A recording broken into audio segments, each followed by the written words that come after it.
सभापति जी,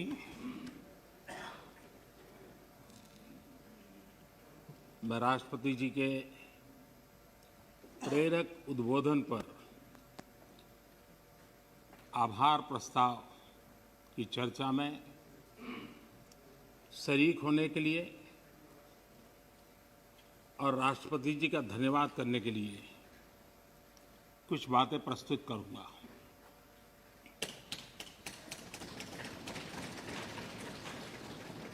राष्ट्रपति जी का भाषण भारत के 130 करोड़ नागरिकों की संकल्प शक्ति का परिचायक है। विकट और विपरीत काल में भी यह देश किस प्रकार से अपना रास्ता चुनता है, रास्ता तय करता है और रास्ते पर अचीव करता हुआ आगे बढ़ता है, ये सारी बातें विस्तार से राष्ट्रपति जी ने अपने अभिभाषण में कही है। उनका एक एक शब्द देशवासियों में एक नया विश्वास पैदा करने वाला है और हर किसी के दिल में देश के लिए कुछ करने की प्रेरणा जगाने वाला है। और इसलिए हम उनका जितना आभार व्यक्त करें उतना कम है। इस सदन में भी 15 घंटे से ज्यादा चर्चा हुई है। रात को 12-12 बजे तक हमारे सभी माननीय सांसदों ने इस चेतना को जगाए रखा है, चर्चा को जीवंत बनाया है, अधिक शार्पन किया है। इस चर्चा में भाग लेने वाले सभी माननीय सदस्यों का मैं हृदय से आभार व्यक्त करता हूं। मैं विशेष रूप से हमारी महिला सांसदों का आभार व्यक्त करना चाहता हूं, क्योंकि इस चर्चा में उनकी भागीदारी भी ज्यादा थी, विचारों की धार भी थी, रिसर्च करके बातें रखने का उनका प्रयास था और अपने आप को इस प्रकार से तैयार करके कि उन्होंने इस सदन को समृद्ध किया है, चर्चा को समृद्ध किया है। और इसलिए उनकी ये तैयारी, उनके तर्क और उनकी सूझबूझ, इसके लिए मैं विशेष रूप से महिला सांसदों का अभिनंदन करता हूं, उनका आभार व्यक्त करता हूं। आदरणीय अध्यक्ष महोदय, भारत आजादी के 75वें वर्ष एक प्रकार से अभी दरवाजे पर दस्तक दे ही रहे हैं। 75 वर्ष का पड़ाव हर हिंदुस्तानी के लिए गर्व का है और आगे बढ़ने के पर्व का भी है। और इसलिए समाज व्यवस्था में हम कहीं पर भी हो, देश के किसी भी कोने में हो, सामाजिक आर्थिक व्यवस्था में हमारा स्थान कहीं पर भी हो, लेकिन हम सब ने मिलकर के आजादी के इस पर्व से एक नई प्रेरणा प्राप्त करके, नए संकल्प लेकर के 2047 जब देश आजादी के 100 साल मनाएगा, हम उस 100 साल की भारत की आजादी की यात्रा के 25 साल हमारे सामने हैं। उन 25 साल को हम देश को कहां ले जाना है, दुनिया में इस देश की मौजूदगी कहां करनी है, ये संकल्प हर देशवासी के दिल में हो। ये वातावरण बनाने का काम इस परिसर का है, इस पवित्र धरती का है, इस पंचायत का है। आदरणीय अध्यक्ष जी, देश जब आजाद हुए और जो आखिरी ब्रिटिश कमांडर थे वो यहां से जब गए तो आखिर में वो यही कहते रहते थे कि भारत कई देशों का महाद्वीप है भारत कई देशों का महाद्वीप है और कोई भी इसे एक राष्ट्र कभी नहीं बना पाएगा, ये घोषणाएं हुई थी। लेकिन भारतवासियों ने इस आशंका को तोड़ा।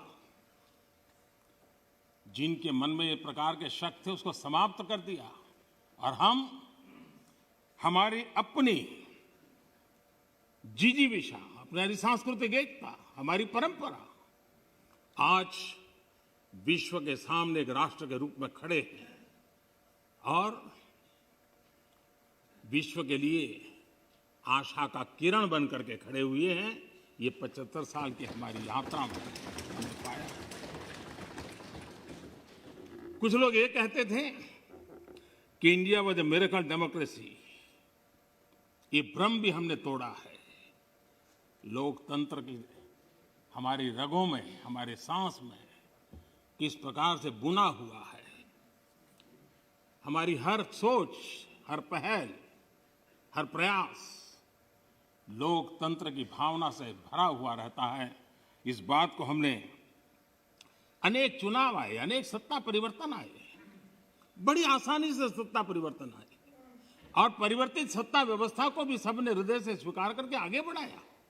75 साल का ये क्रम रहा है और इसलिए लोकतांत्रिक मूल्यों के लिए और हम विविधताओं से भरे हुए देश हैं। सैकड़ों भाषाएं, हजारों बोलियां, भांति भांति का पहनाव, क्या कुछ नहीं है विविधताओं से भरा हुआ। उसके बावजूद भी हमने एक लक्ष्य, एक राह ये करके दिखाया है। आज जब हम भारत की बात करते हैं तो स्वाभाविक रूप से स्वामी विवेकानंद जी ने एक जो बात कही थी उसको मैं जरूर स्मरण करना चाहूंगा। विवेकानंद जी ने कहा था, every nation has a message to deliver, every nation has a message to deliver, a mission to fulfil, a destiny to reach. यानी हर राष्ट्र के पास एक संदेश होता है जो उसे पहुंचाना होता है। हर राष्ट्र का एक मिशन होता है जो उसे हासिल करना होता है। हर राष्ट्र के एक नियति होती है जिसको वह प्राप्त होता है। कोरोना के दरमियान भारत ने जिस प्रकार से अपने आप को संभाला और दुनिया को संभालने में मदद की, एक प्रकार से टर्निंग पॉइंट है। जिस भावनाओं को लेकर के, जिस संस्कार को लेकर के वेद से विवेकानंद तक हम पले बड़े हैं, वो है सर्वे भवन्तु सुखिनः। ये सर्वे भवन्तु सुखिनः, सर्वे सन्तु निरामया, ये कोरोना कालखंड में भारत ने इसको करके दिखाया है और भारत ने एक आत्मनिर्भर भारत के रूप में जिस प्रकार से एक के बाद एक ठोस कदम उठाए हैं और जन सामान्य ने उठाए हैं। लेकिन हम उन दिनों को याद करें कि जब दूसरा विश्व युद्ध समाप्त हुआ था, दो विश्व युद्ध ने दुनिया को झकझोर दिया था। मानव जात, मानव मूल्य संकट के घेरे में थे, निराशा छाई हुई थी और सेकेंड वर्ल्ड वॉर के बाद पोस्ट वर्ल्ड वॉर एक दुनिया में एक नया ऑर्डर, न्यू वर्ल्ड ऑर्डर उसने आकार लिया। शांति के मार्ग पर चलने के शपथ हुए। सैन्य नहीं, सहयोग, इस मंत्र को लेकर के दुनिया के अंदर विचार प्रबल होते गए। यूएन का निर्माण हुआ, इंस्टीट्यूशंस बनी, भांति भांति के मैकेनिज्म तैयार हुए ताकि विश्व को पोस्ट वर्ल्ड वॉर के बाद एक सुचारू ढंग से शांति की दिशा में ले जाया जाए। लेकिन अनुभव कुछ और निकला। अनुभव ये निकला कि दुनिया में शांति की बात हर कोई करने लगा। पोस्ट वर्ल्ड वॉर शांति की बातों के बीच भी हर कोई जिसकी ताकत थी अपनी सैन्य शक्ति बढ़ाने लगा। वर्ल्ड वॉर के पहले दुनिया के पास जो सैन्य शक्ति थी, यूएन के बाद वो सैन्य शक्ति अनेक गुना बढ़ गई। छोटे मोटे देश भी सैन्य शक्ति की स्पर्धा में आने लग गए। शांति की चर्चा बहुत हुई, लेकिन हकीकत इस बात विश्व को स्वीकार करना होगा कि सैन्य शक्ति की तरफ बड़ी बड़ी ताकतें और पुरजोश चल पड़ी। जितने इनोवेशन हुए, रिसर्च हुए, वो इसी कालखंड में हुए सैन्य शक्ति के लिए। पोस्ट कोरोना भी एक नया वर्ल्ड ऑर्डर नजर आ रहा है। पोस्ट कोरोना के बाद दुनिया में एक नया संबंधों का वातावरण शेप लेगा। हमें तय करना है कि हम वर्ल्ड वॉर के बाद एक मुख्य दर्शक के रूप में बदलती हुई दुनिया को देखते रहे और अपने आप को कहीं एडजस्ट हो सकते तो करने की कोशिश की। हमारे लिए वो कालखंड भी वैसा ही था। लेकिन आज पोस्ट कोरोना जो नया वर्ल्ड ऑर्डर तैयार होगा, और होना ही है, किस रूप का होगा, कैसा होगा, कौन उसको इनिशिएट करेगा, वो तो वक्त बताएगा। लेकिन दुनिया ने जिस प्रकार से संकट को झेला है, दुनिया इस पर सोचने के लिए मजबूर हुई है और होना है। ऐसी स्थिति में भारत विश्व से कट करके नहीं रह सकता। भारत एक कोने में गुजारा नहीं कर सकता है। हमें भी एक मजबूत प्लेयर के रूप में उभरना होगा। लेकिन सिर्फ जनसंख्या के आधार पर हम दुनिया में अपनी मजबूती का दावा नहीं कर पाएंगे।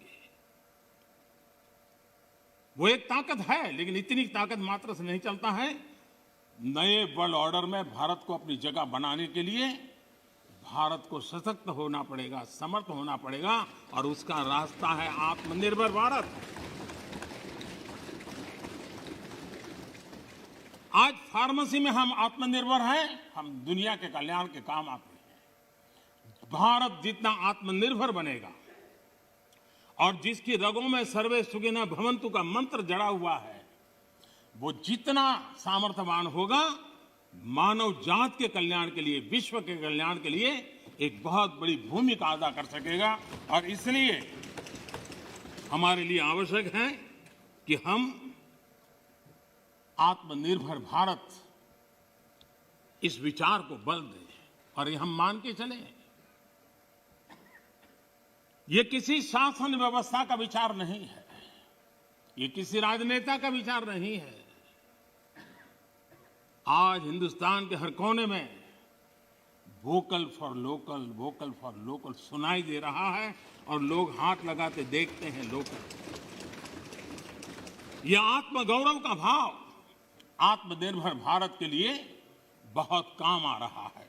और मुझे विश्वास है कि हम सबकी सोच, हमारी नीतियां, हमारे निर्णय भारत को आत्मनिर्भर बनाने के लिए जो भी आवश्यक बदलाव हो, उस बदलाव की ओर होने चाहिए। ये मेरा मत है। इस चर्चा के अंदर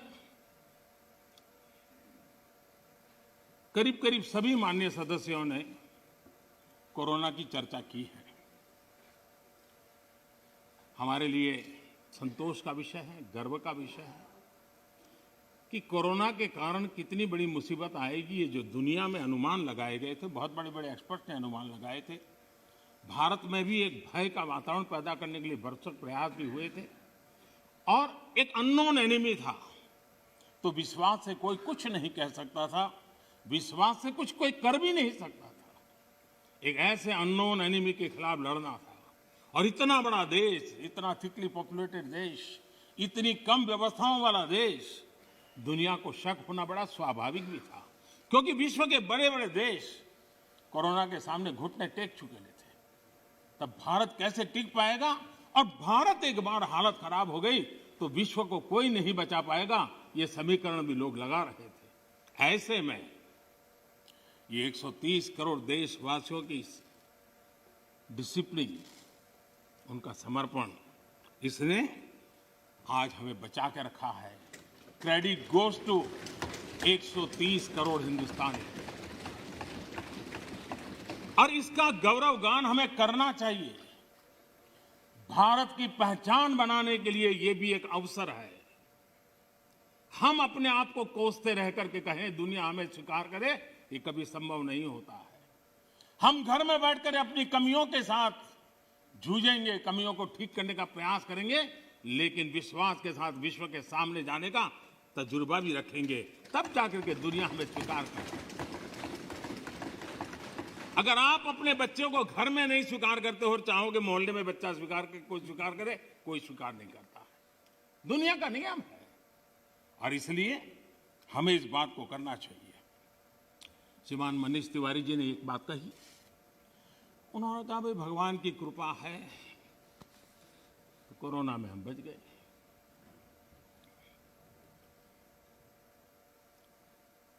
मैं इस बात से जरूर कुछ कहना चाहूंगा। ये भगवान की ही कृपा है जिसके कारण दुनिया इतनी बड़ी हिल गई, हम बच गए। भगवान की कृपा, क्योंकि वो डॉक्टर्स, वो नर्स भगवान का रूप बन के आए थे। क्योंकि वो डॉक्टर, वो नर्स अपने छोटे छोटे बच्चों को शाम को घर लौटूंगा कह करके जाते थे। 15-15 दिन तक लौट नहीं सकते थे, वो भगवान का रूप लेकर के आए थे। हम कोरोना से जीत पाए क्योंकि ये हमारे सफाई कर्मचारी, मौत और जिंदगी का खेल उनके लिए भी था, लेकिन जिस मरीज के पास कोई नहीं जा सकता था, मेरा सफाई कर्मचारी वहां जाकर के उसको साफ सुथरा रखने का प्रयास करता था।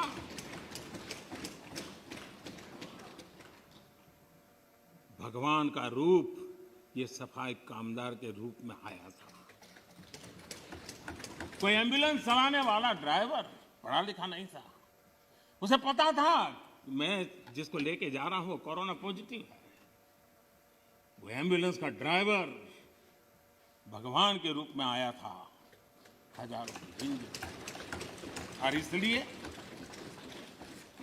भगवान का रूप ही था जिसने हमें बचाया है। लेकिन भगवान अलग अलग रूप में आया था, और जितनी हम उनकी प्रशंसा करेंगे, जितना हम गौरवगान करेंगे, देश की सफलता का जितना गौरवगान करेंगे, हमारे भीतर भी एक नई ताकत पैदा होगी। कई कारणों से जिन लोगों के भीतर निराशा फैल चुकी है, उनको भी मैं कहता हूं कि कुछ पल के लिए 130 करोड़ देशवासियों के इस पराक्रम को याद कीजिए, आपके अंदर भी ऊर्जा आ जाएगी।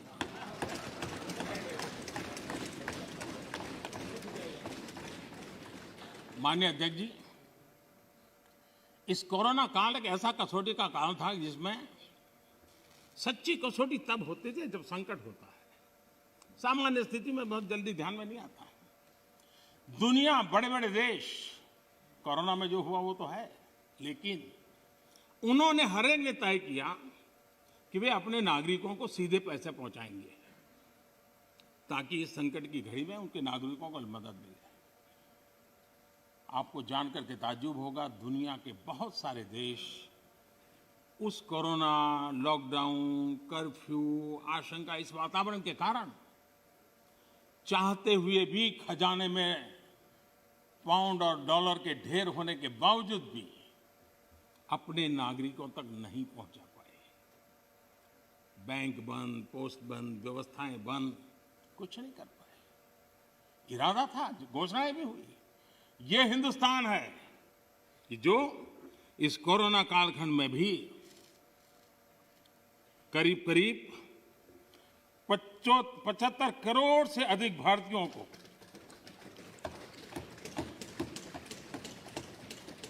राशन पहुंचा सकता है, 8 महीने तक राशन पहुंचा सकता है। यही भारत है जिसने जनधन, आधार और मोबाइल के द्वारा 2 लाख करोड़ रुपया इस कालखंड में लोगों तक पहुंचा दिया। और दुर्भाग्य देखिए, जो आधार, जो मोबाइल, ये जनधन अकाउंट इतना गरीब से काम आया, लेकिन कभी कभी सोचते हैं कि आधार को रोकने के लिए कौन लोग कोर्ट में गए थे, कौन लोग सुप्रीम कोर्ट के दरवाजे खटखटा रहे थे। मैं कभी कभी हैरान हूं, और आज मैं इस बात को बार बार बोलूंगा, अध्यक्ष जी मुझे क्षमा करना।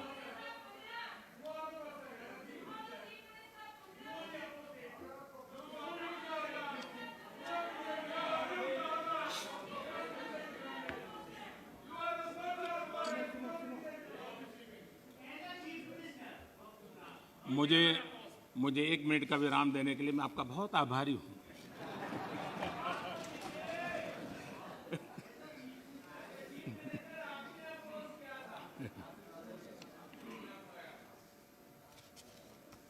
इस हसन में कभी कभी अज्ञान भी बड़ी मुसीबत पैदा करता है। माननीय अध्यक्ष जी, ठेले वाले, रेहड़ी पटरी वाले लोग इस कोरोना कालखंड में उनको धन मिले, उनके पैसे मिले, ये उनके लिए किया गया और हम कर पाए।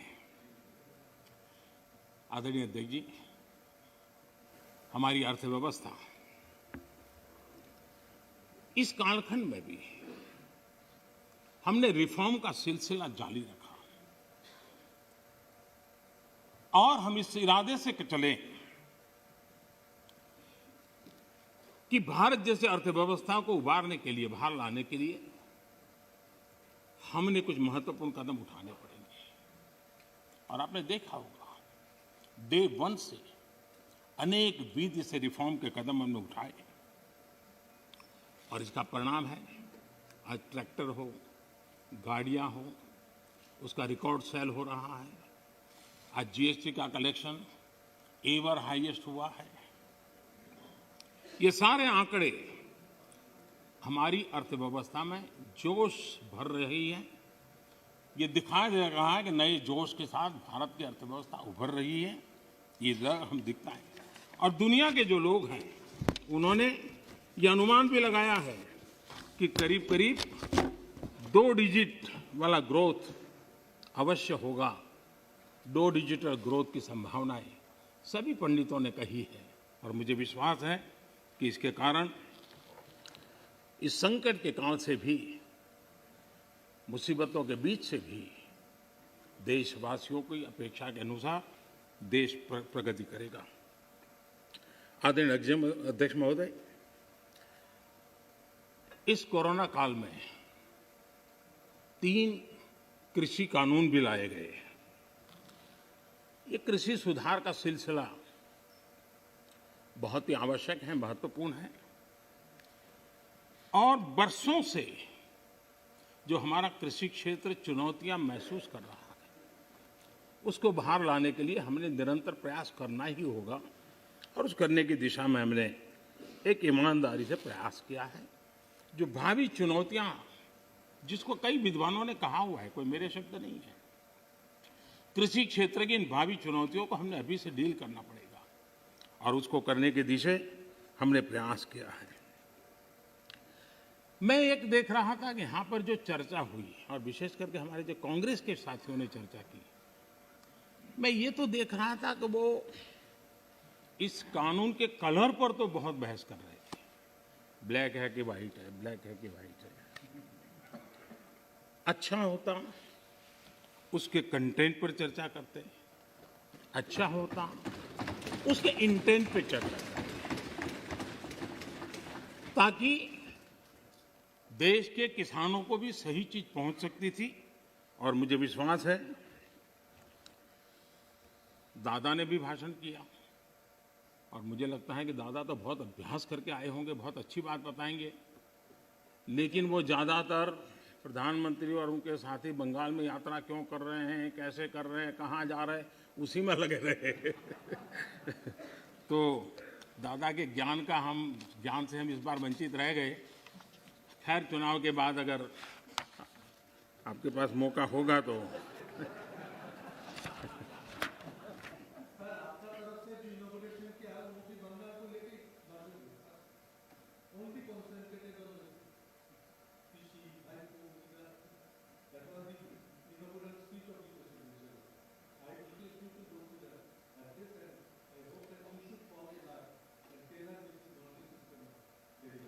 ये कितना महत्वपूर्ण प्रदेश है, इसीलिए तो हम कर रहे हैं। हाँ, आप लोगों ने इसको इतना पीछे छोड़ दिया, हम तो इसको प्रमुखता देना चाहते हैं।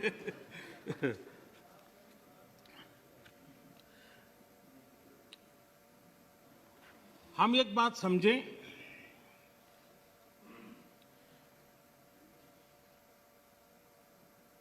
जहां तक आंदोलन का सवाल है, दिल्ली के बाहर हमारे जो किसान भाई बहन बैठे हैं, जो भी गलत धारणाएं बनाई गई, जो अफवाहें फैला गई, उसके शिकार हुए हैं।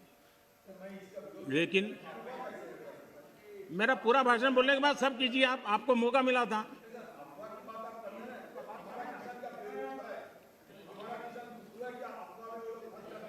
आप तो ऐसे शब्द उनके लिए बोल सकते हैं, हम नहीं बोल सकते, हम नहीं बोल सकते हैं। श्रीमान किसान हमारे कैलाश चौधरी जी ने और हमारे पूरे समय बोलते ही रहेंगे क्या? माननीय, आपको पर्याप्त समय, पर्याप्त अवसर दिया था, आपने पूरी बात कही, उस समय किसने टोका टोकी नहीं की। प्लीज प्लीज आप मत। माननीय प्रधानमंत्री, माननीय अधीर रंजन जी, प्लीज प्लीज।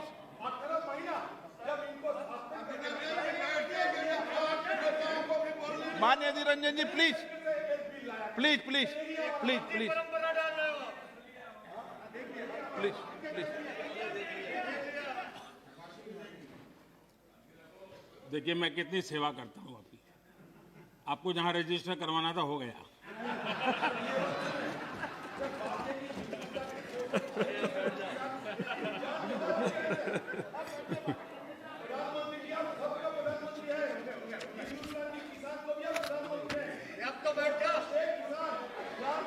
माननीय अध्यक्ष जी,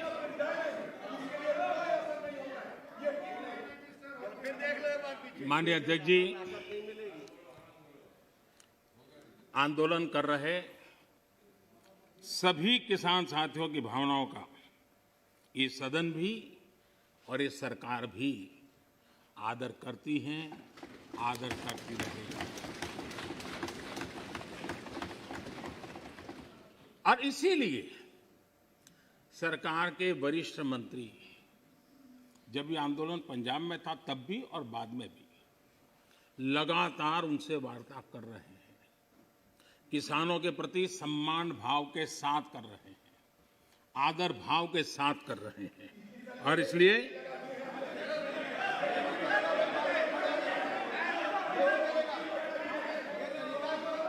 आपने 30 मिनट, 1 मिनट,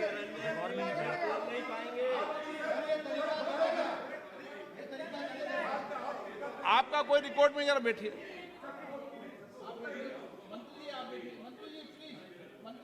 अधीर बाबू, कुछ कहना है तो और?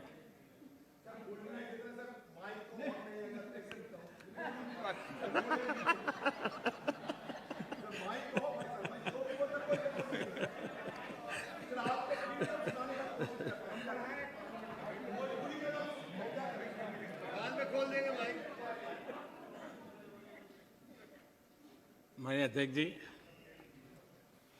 बीच बीच में जरूरी होता है सब। लगातार बातचीत होती रही है और जब पंजाब में आंदोलन चल रहा था उस समय भी हुई है, दिल्ली आने के बाद हुई, ऐसा नहीं है। बातचीत में किसानों की शंकाएं क्या है वो ढूंढने का भी भरपूर प्रयास किया गया। उनसे लगातार कहा गया कि भाई अपन एक एक मुद्दे पर चर्चा करें। और नरेंद्र सिंह जी तोमर ने इस विषय में विस्तार से बताया भी है राज्यसभा में, तो क्लोज बाय क्लोज चर्चा करने के लिए भी तो कहा। और हम मानते हैं कि अगर इसमें कोई कमी हो और सचमुच में किसान का नुकसान करती है, उसमें बदल करने में क्या जाता है जी। ये देश देशवासियों के लिए है। अगर कोई निर्णय करते हैं तो किसानों के लिए है। लेकिन हम इंतजार करते हैं, अभी भी हम इंतजार करते हैं कि वो अगर कोई चीज स्पेसिफिक बताते हैं और अगर वो कन्विंसिंग है तो हमें कोई संकोच नहीं है। और इसलिए हम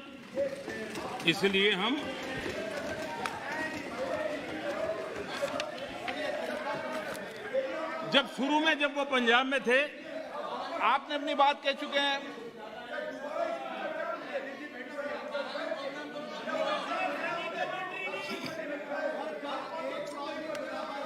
एक मिनट बोल दिया ना, नहीं ऐसा ठीक नहीं है। आपको पर्याप्त समय पर्याप्त अवसर मैंने दिया था, किसी ने टोका टोकी नहीं की थी।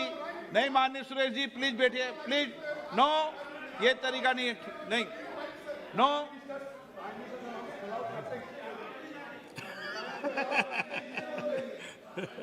चलिए, ये क्रेडिट भी आपने मुझे दे दी।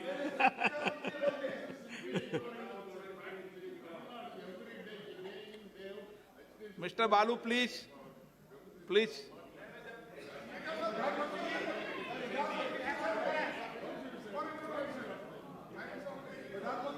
नो नो, प्लीज आप बैठिए। आपको किसने कहा?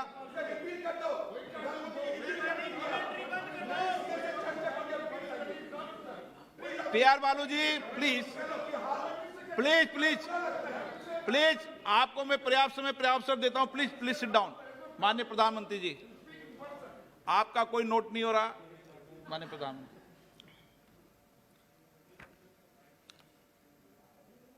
ये ऑर्डिनेंस के द्वारा ये तीनों कानून लागू किए गए थे, बाद में पार्लियामेंट में भी पारित हुए। कानून लागू होने के बाद न देश में कोई मंडी बंद हुई है, कानून लागू होने के बाद न कहीं एमएसपी बंद हुआ है। ये सच्चाई है जिसको हम छुपा करके बातें करते हैं, इसका कोई मतलब नहीं है।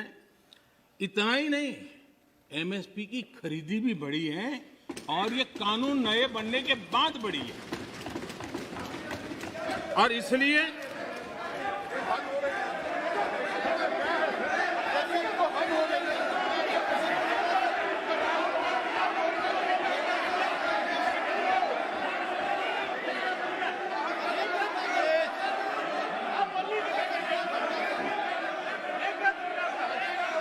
प्लीज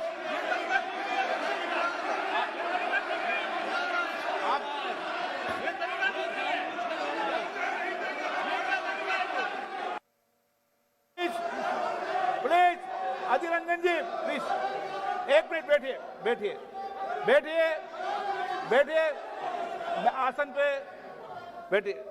माननीय सदस्यगण,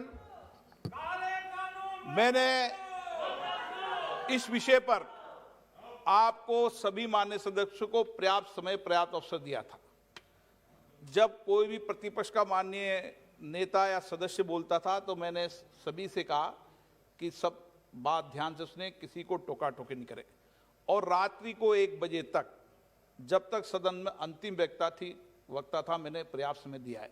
मेरा आपसे आग्रह है, माननीय प्रधानमंत्री जी अपनी बात कह रहे हैं, आपने अपनी बात कह चुके हैं, उनका जवाब माननीय प्रधानमंत्री जी दे रहे हैं। माननीय प्रधानमंत्री से आग्रह करूंगा अपनी बात।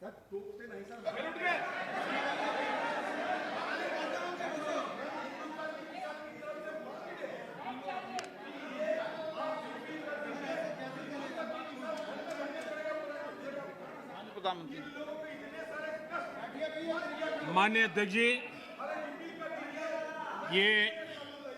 ये हो हल्ला, ये आवाज, ये रुकावटें डालने का प्रयास एक सोची समझी रणनीति के तहत है। और सोची समझी रणनीति ये है कि जो झूठ फैलाया है, जो अफवाहें फैलाई हैं, उसका पर्दाफाश हो जाएगा सत्य वहां पहुंच जाएगा तो उनका टिकना भारी हो जाएगा। और इसलिए हो हल्ला करते रहो, जैसा बाहर करते हैं वैसा अंदर भी करते रहो, यही खेल चलता रहा है। लेकिन इससे कभी भी आप लोगों का विश्वास नहीं जीत पाओगे, मान के चलो। माननीय अध्यक्ष जी, ऑर्डिनेंस के बाद और पार्लियामेंट में कानून बनने के बाद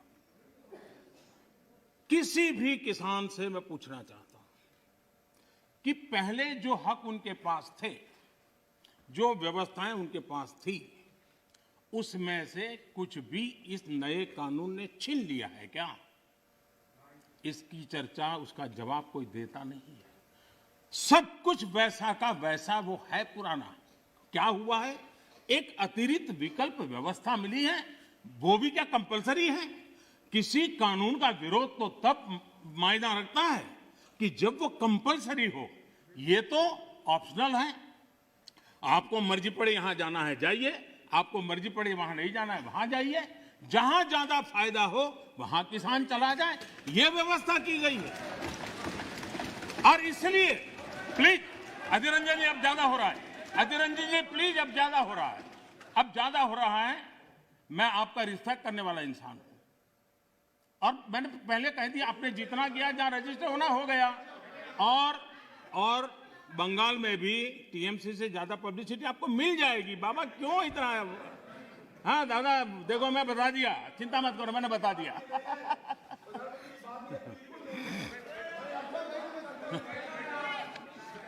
अधीर रंजन जी प्लीज, अधीर रंजन जी, अच्छा नहीं लगता है। मैं इतना आदर करता हूं, आप आज ऐसा क्यों कर रहे हैं? आप ऐसा क्यों नहीं करते? अरे भाई, हद से ज्यादा क्यों कर रहे हैं आप? Please Adhir Ranjan ji, please. माननीय सदस्य दादा प्लीज। ये नए कानून अध्यक्ष जी किसी भी के लिए बंधन करता नहीं है। ऐसे कानून है, उनके लिए ऑप्शन है, और जहां ऑप्शन है वहां विरोध के लिए कोई कारण ही नहीं बनता। हां, ऐसा कोई कानून जो ऐसे थोप दिया हो, उसके लिए विरोध का कारण बनता है। और इसलिए मैं कहता हूं लोगों को, और मैं देख रहा हूं आंदोलन का एक नया तरीका है। क्या तरीका है? आंदोलनकारी जो होते हैं वो ऐसे तरीके नहीं अपनाते। आंदोलनजीवी होते हैं वो ऐसे तरीके अपनाते हैं, और वो कहते हैं ऐसा हुआ तो ऐसा होगा, ऐसा होगा तो ऐसा होगा, ऐसा होगा तो ऐसा होगा।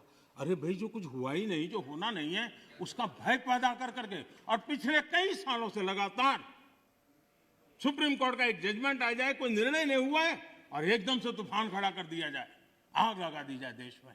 ये जो तौर तरीके हैं, उन तौर तरीके जो भी लोकतंत्र में विश्वास करते हैं, जो भी अहिंसा में विश्वास करते हैं, उन सबके लिए चिंता का विषय होना चाहिए। ये सरकार की चिंता का नहीं, देश की चिंता का विषय होना चाहिए।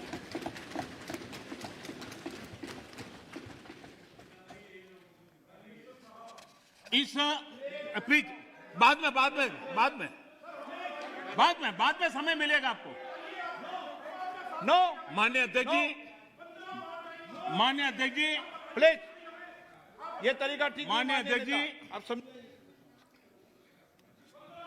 पुरानी मंडियों पर भी कोई पाबंदी नहीं है। इतना ही नहीं, इस बजट में इन मंडियों को आधुनिक बनाने के लिए, उनके इंफ्रास्ट्रक्चर को सुधारने के लिए और बजट की व्यवस्था की गई है। और उस बजट के माध्यम से माननीय अध्यक्ष जी, ये जो हमारे निर्णय हैं वो सर्वजन हिताय, सर्वजन सुखाय की भावना के साथ लिए गए। माननीय अध्यक्ष जी, ऐसा क्या करते हैं? आप सीनियर व्यक्ति हैं, प्लीज प्लीज बैठे। माननीय अध्यक्ष जी, इस सदन के साथी भली भांति इस बात को समझते हैं, लेकिन कांग्रेस और कुछ दलों ने बड़े जोर शोर से बातें अपनी कही, लेकिन जिन बातों को लेकर के उनको कहना चाहिए कि भाई ये नहीं, ये अपेक्षा ये होती है कि उन्होंने इतना स्टडी करके आना है। इतना ही नहीं, जो लोग ये कहते हैं, हाँ, मैं हैरान हूं, पहली बार एक नया तर्क आया इस सदन में कि भाई हमने मांगा नहीं था तो दिया क्यों? हमने मांगा नहीं तो दिया क्यों? पहली बात है कि लेना न लेना आपकी मर्जी है, किसी ने किसी के गले मड़ा नहीं है, ऑप्शनल है, एक व्यवस्था है और देश बहुत बड़ा है। हिंदुस्तान के कुछ कोनों में इसका लाभ होगा, हो सकता है किसी एक आध कोने में न भी हो, लेकिन ये कंपलसरी नहीं है और इसलिए मांगा और दिए का मतलब नहीं होता है। लेकिन मैं फिर भी कहना चाहता हूं, इस देश में माननीय अध्यक्ष जी, दहेज का कानून, दहेज के खिलाफ कानून बने, ये इस देश में कभी किसी ने मांग नहीं की थी, फिर भी देश की प्रगति के लिए कानून बना था। माननीय अध्यक्ष जी, ट्रिपल तलाक, इसके खिलाफ कानून बने, ये किसी ने मांग नहीं की थी, लेकिन प्रगतिशील समाज के लिए आवश्यक है, इसलिए कानून हमने बनाए हैं। हमारे यहां बाल विवाह पर रोक, किसी ने मांग नहीं की थी कानून बनाओ, फिर भी कानून बने थे, क्योंकि प्रगतिशील समाज के लिए आवश्यक होता है। शादी की उम्र बढ़ाने के निर्णय किसी ने मांग नहीं की थी, लेकिन प्रगतिशील विचार के साथ वो निर्णय बदलने पड़ते हैं। बेटियों को संपत्ति में अधिकार किसी ने मांग नहीं की थी, लेकिन एक प्रगतिशील समाज के लिए आवश्यक होता है, तब जाकर के कानून बनाया जाता है। शिक्षा को अधिकार देने की बात किसी ने मांग नहीं की थी, लेकिन समाज के लिए आवश्यक होता है, बदलाव के लिए आवश्यक होता है, तो कानून बनते हैं।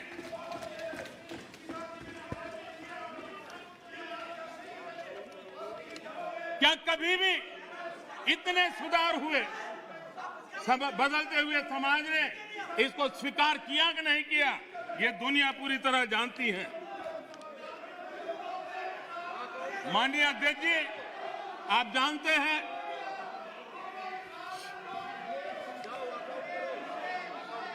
ने पर्याप्त समय, पर्याप्त अवसर दिया है बोलने का, ये तरीका ठीक नहीं है आपका। ठीक,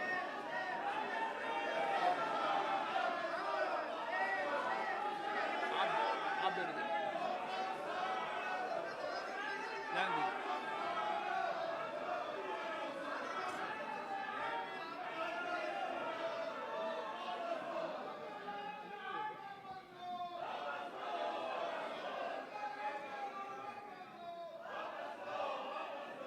माननीय अध्यक्ष जी, हमें मानते थे कि हिंदुस्तान की बहुत पुरानी पार्टी कांग्रेस पार्टी, जिसने करीब करीब 6 दशक तक इस देश में एक चक्री शासन किया, ये पार्टी का ये हाल हो गया है कि पार्टी का राज्यसभा का तबका एक तरफ चलता है और पार्टी का लोकसभा का तबका दूसरी तरफ चलता है।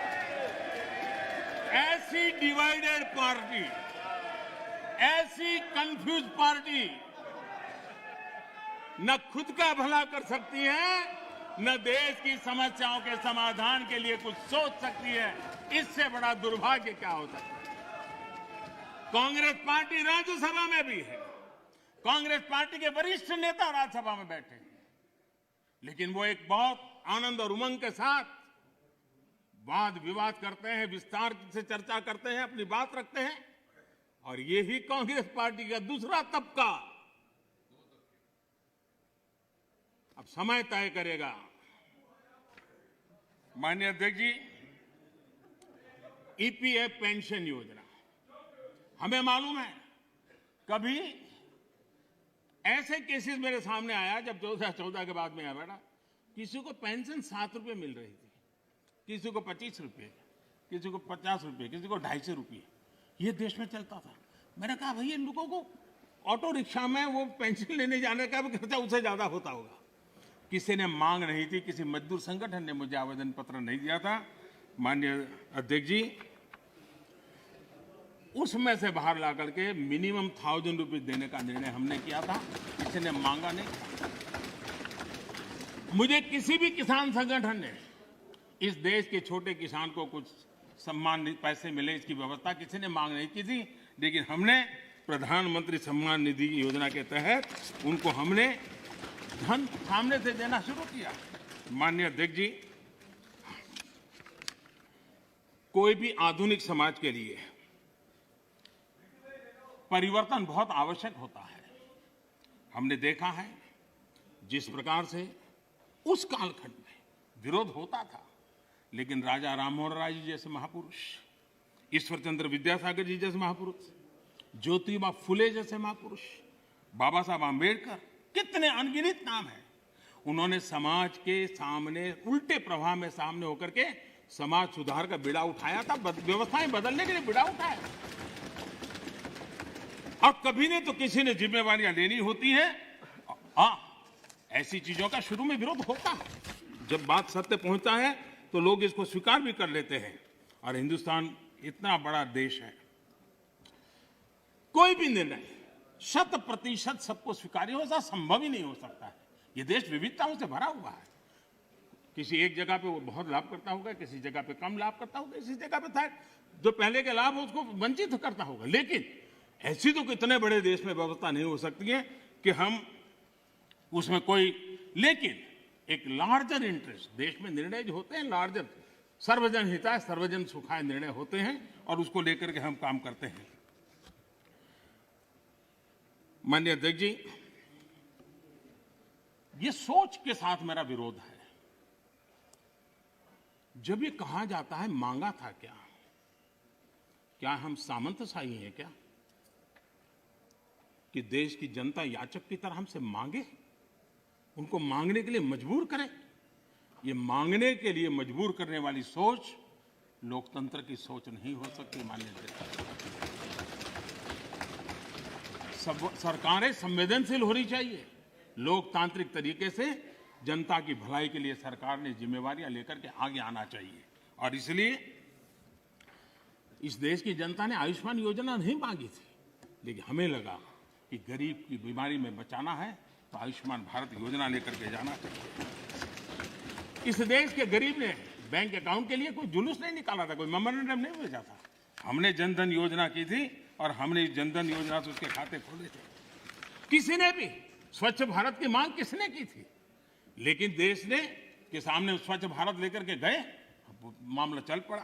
कहां लोगों ने कहा था मेरे घर में शौचालय बनाओ? किसी ने मांगा नहीं था, लेकिन हमने 10 करोड़ घरों में शौचालय बनाने का काम किया। मांगा जाए तभी सरकार काम करे, वो वक्त चला गया। ये लोकतंत्र है, ये सामंतशाही नहीं है। हम लोगों ने लोगों की संवेदनाओं को समझ करके हमने सामने से देना चाहिए। नागरिकों को याचक बना करके हम नागरिकों का आत्मविश्वास नहीं बढ़ा सकते हैं।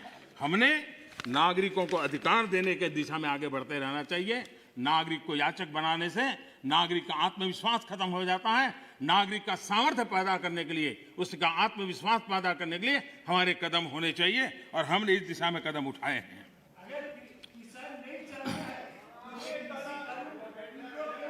सरकार, एक मिनट दादा, अरे सुनो दादा, अरे दादा वही मैं कह रहा हूं, दादा मैं वही कह रहा हूं। जो नहीं चाहता है वो उसका उपयोग न करे, उसके पास पुरानी व्यवस्था है। यही आप बुद्धिमान लोगों को इतना ही छोटा मुझे समझाना है कि उसको नहीं चाहिए तो पुरानी व्यवस्था है, पुरानी व्यवस्था चली नहीं गई है। माननीय अध्यक्ष जी, एक बात हम जानते हैं, हम सब इस बातों से परिचित, जो ठहरा हुआ पानी होता है वो बीमारी पैदा करता है। बहता हुआ पानी है जो जीवन को भर देता है, उमंग से भर देता है।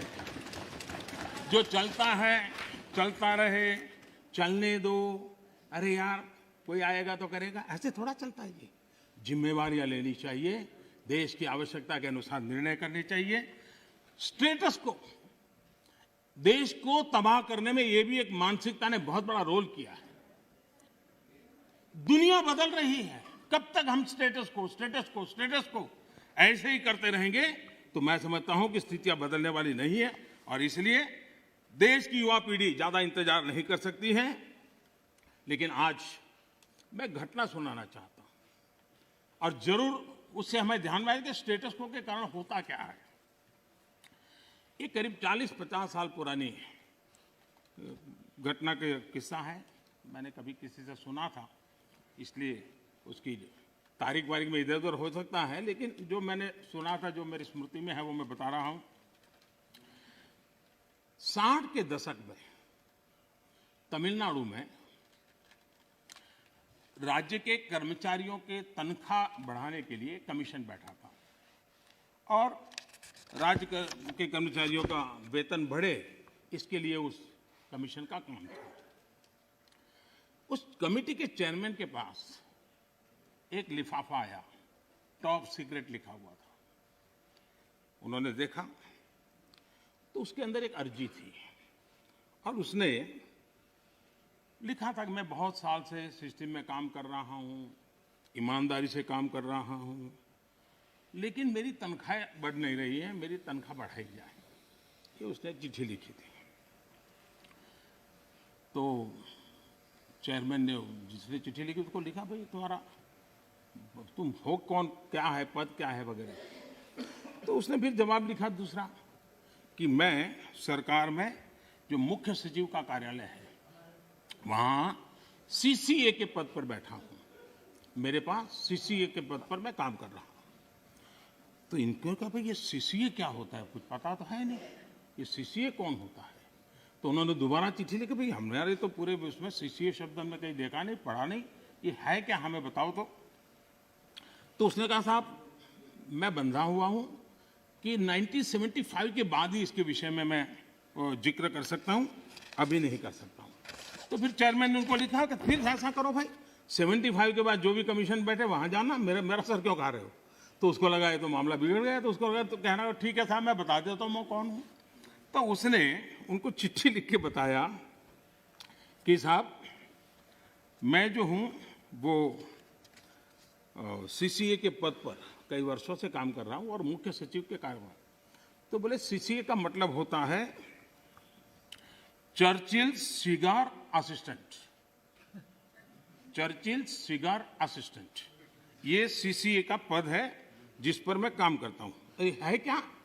तो 1940 में जब चर्चिल ब्रिटेन के प्रधानमंत्री बने थे तो त्रिची सागर हमारे यहां से वो सिगार जाती थी उनके लिए, और इस सीसीए जो था उसका काम था वो सिगार उनको सही पहुंची कि नहीं पहुंची इसकी चिंता करना, और इसके लिए पद बनाया गया था।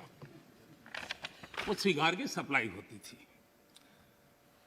1945 में वो चुनाव हार गए, लेकिन फिर भी वो पद बना रहा और सप्लाई भी जारी रही। देश आजाद हो गया। देश आजाद होने के बाद इसके बाद भी माननीय अध्यक्ष जी ये पद कंटिन्यू था। चर्चिल को सिगरेट पहुंचाने की जिम्मेवारी वाला एक पद मुख्य सचिव के कार्यालय में चल रहा था, और उसने अपने लिए कुछ तनख्वाह मिले, कुछ प्रमोशन मिले, इसके लिए उसने चिट्ठी लिखी थी। अब देखिए ऐसा स्टेटस को अगर हम बदलाव नहीं करेंगे, व्यवस्थाओं को देखेंगे नहीं, तो ये उससे बड़ा क्या उदाहरण हो सकता है। मैं जब मुख्यमंत्री बना तो एक रिपोर्ट आती थी कि आज कोई बलून नहीं आया और कोई पर्चे नहीं फेंके गए।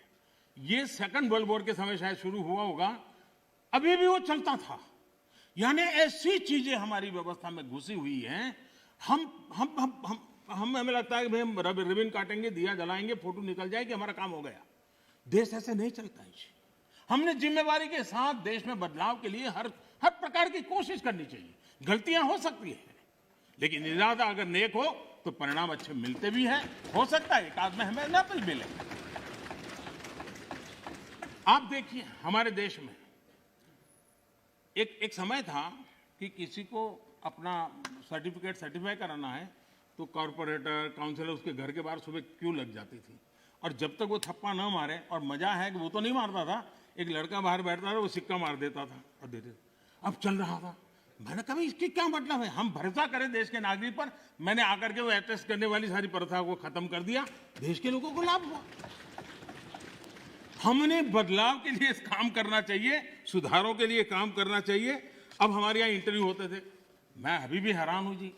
एक व्यक्ति एक दरवाजे से अंदर आता है, 3 लोगों की पैनल बैठी है, उसका मुंह देखते, नाम भी पूरा पूछते नहीं, 30 सेकंड में निकल जाता है। हजारों और वो इंटरव्यू कॉल होता है और फिर ऑर्डर दिए जाते हैं। हमने कहा भाई क्या मतलब है, उसका जो एजुकेशन क्वालिफिकेशन है उसके सारे इकट्ठा करो, मेरिट के आधार पर कंप्यूटर को पूछो, वो जवाब दे देगा। ये तीसरे और चौथे श्रेणी के लोगों के लिए इंटरव्यू का क्या जमाल बनाया हुआ है। और लोग कहते थे भाई सिफारिश के बिना नौकरी नहीं मिलेगा, हमने खत्म कर दिया। मैं समझता हूं कि देश में हम चीजों को बदलने से, असफलता के डर से अटक के रहना ये कभी भी किसी का भला नहीं करता है। हमने बदलाव करने चाहिए और बदलाव करने का प्रयास हम करते हैं। माननीय अध्यक्ष जी, हमारे यहाँ खेती, हमारे यहाँ किसानी ये एक प्रकार से हमारी संस्कृति की मुख्य धारा का हिस्सा रही है। एक प्रकार से हमारी संस्कृति के प्रवाह के साथ हमारी किसानी जुड़ी हुई है। हमारे ऋषियों ने, मुनियों ने इस पर बहुत कुछ लिखा हुआ है, ग्रंथ अवेलेबल है हमारे यहाँ कृषि के संबंध में, बहुत सारे उत्तम अनुभव भी हैं। और हमारे यहाँ राजा भी खेतों में हल चलाते थे। जनक राजा की बात तो हम जानते हैं, कृष्ण भगवान के भाई बलराम की बात हम जानते हैं। कोई भी बड़ा परिवार होगा, हमारे यहाँ किसानी और खेती ये हमारे देश में सिर्फ कल्टीवेशन ऑफ क्रॉप नहीं, हमारे यहाँ एग्रीकल्चर एक प्रकार का समाज जीवन के कल्चर का हिस्सा रहा हुआ है। और उसी हिस्सों को लेकर के हम करें, और ये हमारी संस्कृति है। हमारे पर्व हो, त्योहार हो, हमारे गीत हो, सब चीजें फसल बोने के समय के साथ या फसल काटने के साथ जुड़ी हुई रहती है। ये हमारी यहाँ परंपरा रही है। हमारे जितने लोकगीत हैं वो भी किसानी से जुड़े हुए होते हैं, फसल से जुड़े। हमारे त्योहार भी उसी से जुड़े हुए रहते हैं। और इसलिए, और हमारे देश की विशेषता देखिए, हमारे यहाँ किसी को आशीर्वाद देते हैं, शुभकामना देते हैं तो उसके साथ धन धान्य शब्द उपयोग करते हैं। धन धान्य, धन और धान्य को हमारे यहाँ अलग नहीं करते हैं।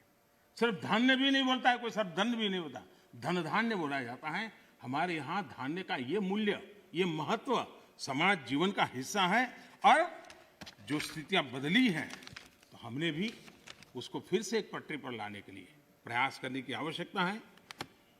राज्यसभा के अंदर मैंने विस्तार से छोटे किसानों के संबंध में बात कही है।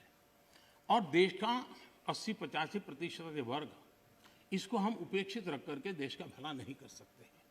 हमने उसके लिए कुछ सोचना ही होगा और बड़ी नक्करता के साथ हमने सोचना होगा।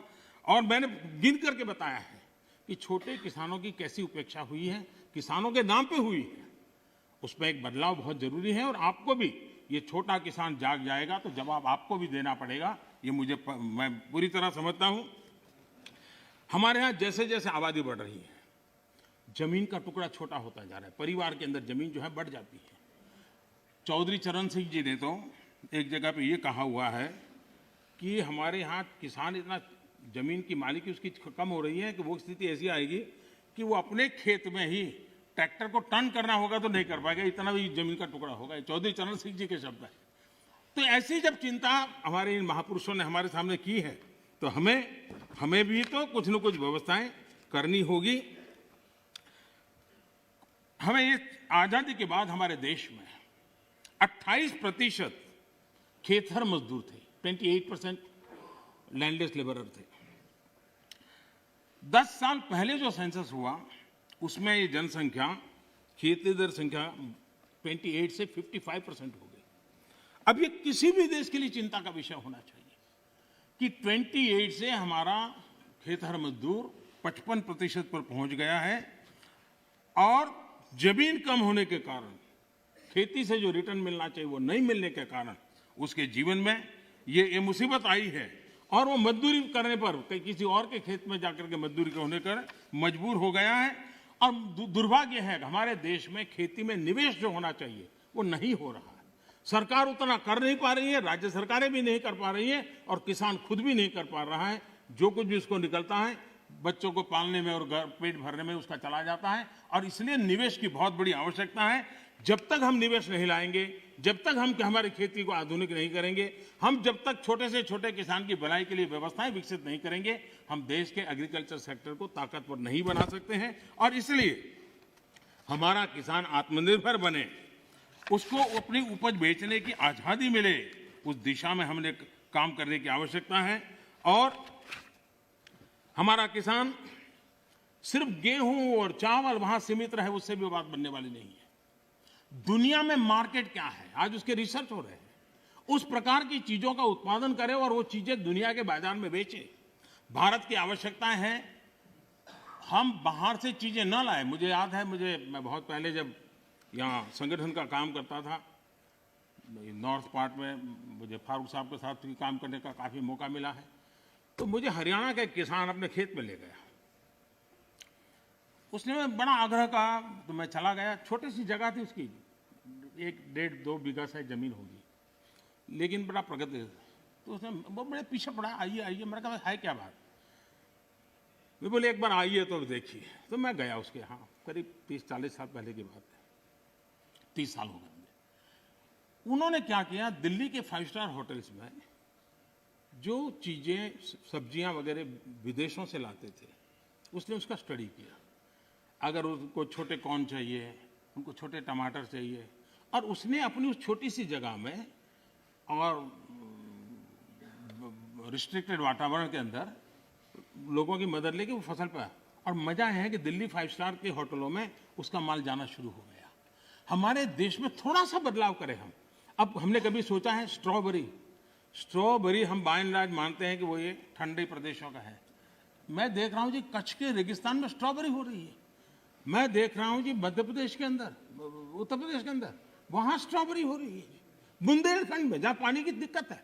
इसका मतलब ये हुआ कि हमारे यहाँ संभावनाएं हैं। हमारे किसान को गाइड करके हम नई नई चीजों पे ले जाएंगे। मैं जरूर मानता हूं कि हमारा देश का किसान आगे आएगा, लेकिन उसको ये ठीक है, उसका अनुभव ऐसा है कि उसको हिम्मत देनी पड़ती है, उसका हाथ पकड़ना पड़ता है, उसको हाथ लेकर के चलना पड़ता है। अगर वो चल पड़ता है तो कमाल करके दिखाता है। उसी प्रकार से कृषि के अंदर जितने नए रास्ते निवेश बढ़ेगा, मैं मानता हूं रोजगार के अवसर भी बढ़ने वाले हैं और दुनिया में एक हमें नया मार्केट मिल सकता है। हमारे यहाँ ग्रामीण अर्थव्यवस्था में सुधारने के लिए एग्रो बीज इंडस्ट्री की संभावनाएं भी बढ़ेगी और इसलिए हमें इस पूरे क्षेत्र को आत्मनिर्भर बनाने की दिशा में हमने जरूर काम करना चाहिए। कई विपरीत परिस्थितियों में भी हमारे किसान ने रिकॉर्ड उत्पादन किया है। कोरोना काल में भी रिकॉर्ड उत्पादन किया है। ये हम सब की जिम्मेदारी है कि हमारे किसान की जो परेशानियां हैं वो कम हो। उनके सामने जो चुनौतियां हैं वो चुनौतियां कम करने के लिए हम कुछ कदम उठाएं और इन कृषि सुधारों से हम उस दिशा में कुछ न कुछ करने का प्रयास कर रहे हैं। किसानों को एक बराबरी का प्लेटफॉर्म दे पाए, हम आधुनिक टेक्नोलॉजी दे पाए, उनके अंदर एक नया आत्मविश्वास भर पाए, उस दिशा में सकारात्मक सोच की बहुत आवश्यकता है। पुरानी सोच, पुराने मानदंड अब किसानी का भला कर पाते तो बहुत पहले कर पाते। सेकंड ग्रीन रिवॉल्यूशन की हम बातें कर ली। हम एक नए तौर तरीके लिए आगे बढ़ने की और सबको चिंतन के लिए, राजनीति का विषय नहीं होना चाहिए। ये देश की भलाई के लिए बहुत आवश्यक है। मिल बैठ करके उसको हमने सोचना चाहिए। सभी दल चाहे सत्ता में हो या विपक्ष में, ये हम सबका दायित्व है और हमें 21वीं सदी में 18वीं शताब्दी की सोच से हमारे एग्रीकल्चर सेक्टर को हम उसकी चुनौतियों को पूरा नहीं कर सकते हैं। उसी को हमने बदलना होगा। कोई नहीं चाहता है कि हमारा किसान गरीबी के चक्कर में फंसा रहे, उसको जिंदगी जीने का हक न मिले। मैं मानता हूं कि उसको आश्रित रहना न पड़े, उसको पराधीन न रहना पड़े, सरकारी टुकड़ों पर पलने के लिए मजबूर न होना पड़े। ये जिम्मेवारी भी हम सबकी है और उस जिम्मेवारी को निभाना, हमारे अन्नदाता समृद्ध हो, हमारा अन्नदाता कुछ न कुछ और ज्यादा देश के लिए कर सकें, उसके लिए अगर हम अवसर देंगे तो बहुत सारी। सरदार वल्लभ भाई पटेल एक बात कहते थे, वो कहते थे स्वतंत्रता प्राप्ति के बाद भी यदि परतंत्रता की दुर्गंध आती रहे तो स्वतंत्रता की सुगंध नहीं फैल सकती। जब तक हमारे छोटे किसान को नए अधिकार नहीं मिलते तब तक पूर्ण आजादी की उनकी बात अधूरी रहेगी और इसलिए बड़ा बदलाव कर करके हमको, हमारे इन किसानों को एक लंबी यात्रा के लिए तैयार करना होगा और हम सबको मिलकर के करना होगा। गलत कुछ करने के इरादे से जब नहीं होना चाहिए, अच्छा करने के इरादे से होना चाहिए, किसी की भलाई करने के लिए होना चाहिए। हमारी सरकार ने छोटे किसानों के लिए हर कदम को आप देखेंगे तो छोटे किसानों को हमने बीज से लेकर के बाजार तक पिछले 6 वर्षों में अनेक ऐसे इंटरवेंशन किए हैं जो छोटे किसान की मदद कर सकते हैं, छोटा किसान का लाभ सकते हैं। अब जैसे डेयरी सेक्टर और कोऑपरेटिव सेक्टर सशक्त भी है और उसका एक मजबूत वैल्यू चेन भी बना है और सरकार की दखल कम से कम है, फिर भी वो अपने मजबूती पर आया है। हम धीरे धीरे फल फूल सब्जी की तरफ बल दे सकते हैं और उसके बाद धान्य की तरफ दे सकते हैं। हम बहुत ताकतवर बना सकते हैं। हमारे पास मॉडल है, सफल मॉडल है। उन सफल मॉडल का हमने प्रयोग करना चाहिए। हमने उनको वैकल्पिक बाजार देना चाहिए। दूसरा एक महत्वपूर्ण काम जो हमने किया है 10,000 फार्मर्स प्रोड्यूसर ऑर्गेनाइजेशन, ये किसानों के लिए, छोटे किसानों के लिए एक बहुत बड़ी ताकत के रूप में उभरने वाले हैं। और जहां जहां महाराष्ट्र में विशेष प्रयोग हुआ है एफपीओ बनाने का, कई और राज्यों ने भी, केरल में भी कम्युनिस्ट पार्टी के लोग काफी मात्रा में एफपीओ बनाने काम में लगे हुए हैं। लेकिन इसके कारण किसान अपना बाजार ढूंढने के लिए एक सामूहिक शक्ति के रूप में उभरेगा। ये 10,000 एफपीओ बनने के बाद आप देखना कि गांव के अंदर किसान छोटे हैं, उसको बाजार की ताकत किसान डिक्टेट करेगा, वो बन जाएगी और किसान ताकतवर बनेगा, ये मेरा पूरा विश्वास है। इन एफपीओ के माध्यम से बैंक से पैसा भी मिल सकता है, वो छोटे छोटे भंडारण की व्यवस्था कर सकता है। अगर वो थोड़ी ताकत ज्यादा इकट्ठी करे तो छोटे छोटे कोल्ड स्टोरेज भी बना सकता है। और हमने 1 लाख करोड़ रुपया एग्रीकल्चर के इंफ्रास्ट्रक्चर के लिए भी तय किया है और उसको हम स्वयं सहायता जूथ, सेल्फ हेल्प ग्रुप, इन सेल्फ हेल्प ग्रुप में भी करीब 7 करोड़ बहनें जुटी। गांव की बहनें अल्टीमेटली वो किसान की ही बेटियां होती हैं, किसी न किसी खेती से जुड़े हुए परिवार की बेटियां होती हैं और वे भी आज नेटवर्क किसानों की भलाई में काम आ रहा है। वो एक इकोनॉमिक एक्टिविटी का सेंटर बनते जा रहे हैं और इनके द्वारा भी, मुझे याद है गुजरात में वलसाड जिले में आदिवासियों के पास जमीन भी काफी ऊपर नीचे है, अनइवन लैंड है और बहुत छोटी जमीन है। हमने एक बाड़ी प्रोजेक्ट किया था और अब्दुल कलाम जी एक दिन अपना जन्मदिन वहां मनाने के लिए आए थे। उन्होंने कहा मुझे कोई प्रोटोकॉल नहीं चाहिए, मैं इन किसानों के साथ रहना चाहता हूं। बड़ा सक्सेसफुल प्रयोग था। महिलाएं काफी काम करती थी आदिवासी बेल्ट के अंदर। और मशरूम, काजू वो गोवा की बराबरी का काजू पैदा करने लग गए थे और उन्होंने मार्केट प्राप्त किया था। छोटे किसान थे, छोटी जगह थी, लेकिन प्रयत्न किया तो परिणाम मिला और अब्दुल कलाम जी ने इसके विषय में लिखा भी है। उन्होंने आकर के देखा था। तो मैं कहता हूं कि हमने नए प्रयासों की दिशा में जाना चाहिए। अब हम देखिए, दाल की हमारे यहाँ कठिनाई थी। मैंने 2014 में आके किसानों के सामने रिक्वेस्ट की, उन्होंने देश के अंदर दाल की कठिनाइयों से हमें मुक्त कर दिया और उनको बाजार भी मिल गया। और मैं देख रहा हूं कि आजकल ऑनलाइन ऑफलाइन इनाम के द्वारा भी गांव का किसान भी अपना माल बेच रहा है। हमने किसान रेल का एक प्रयोग किया इस कोरोना कालखंड का उपयोग करते हुए, और ये किसान रेल और किसान उड़ान, ये भी अपने आप में बड़े बाजारों तक छोटे किसानों पहुंचाने का एक बहुत बड़ा मदद मिली है। एक प्रकार से ये ट्रेन जो है चलता फिरता कोल्ड स्टोरेज है। और मैं सदन के सदस्यों से जरूर कहना चाहूंगा कि ये किसान रेल कहने को तो सामान ढोने वाली व्यवस्था है, लेकिन उसने दूर सुदूर गांव के छोटे किसान को किसी और राज्य के दूसरे बाजार के साथ जोड़ दिया। अब देखिए, नासिक से किसान मुजफ्फरनगर के व्यापारी से जुड़ा और क्या भेजा, उसकी ताकत बड़ी नहीं थी। 30 किलो अनार, 30 केजी अनार, ये उसने वहां से ये किसान रेल से भेजा और खर्चा कितना हुआ, 124 रुपीज। उसको बड़ा बाजार मिल गया। ये 30 किलो इतनी छोटी चीज है कि शायद कोई कुरियर वाला भी नहीं ले जाता, लेकिन ये व्यवस्था थी तो यहां का किसान वहां तक जाकर के अपना माल बेच पाया है। उसी प्रकार से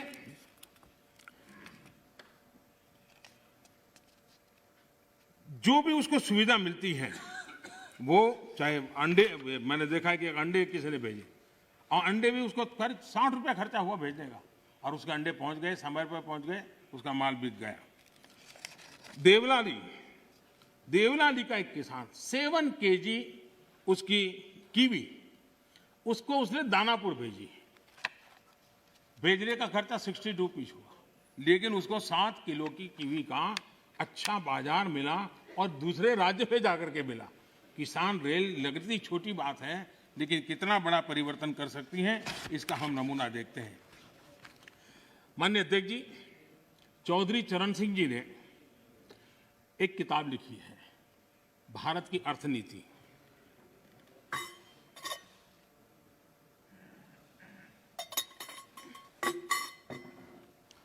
भारत की अर्थनीति की किताब में चौधरी साहब ने लिखा सुझाव दिया है, सारे देश को खाद्यान्न के लिए एक ही क्षेत्र मान लिया जाए। दूसरे शब्दों में, देश के एक भाग से दूसरे भाग में लाने जाने के पर कोई प्रतिबंध न हो। ये चौधरी चरण सिंह जी की किताब का कोट है।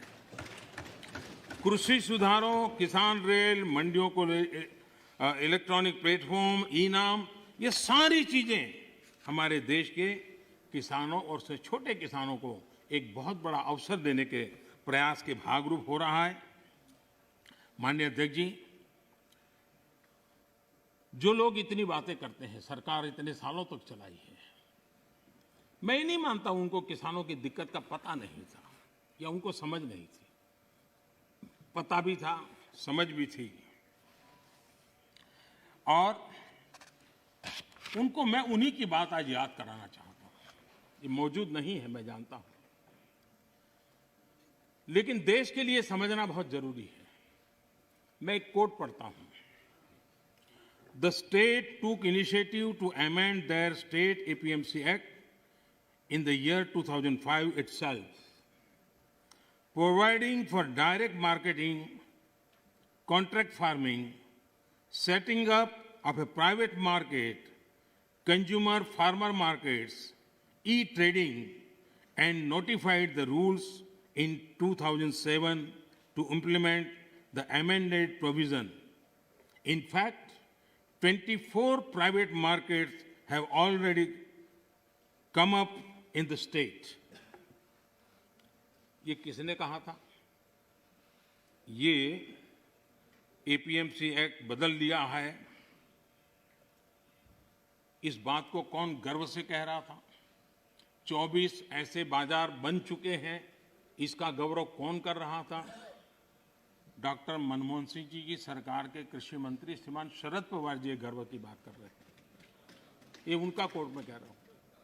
अब आज एकदम से उल्टी बात कर रहे हैं, और इसलिए शक होता है कि आखिरकार आप किसानों को भ्रमित करने के लिए रास्ता क्यों चुना है?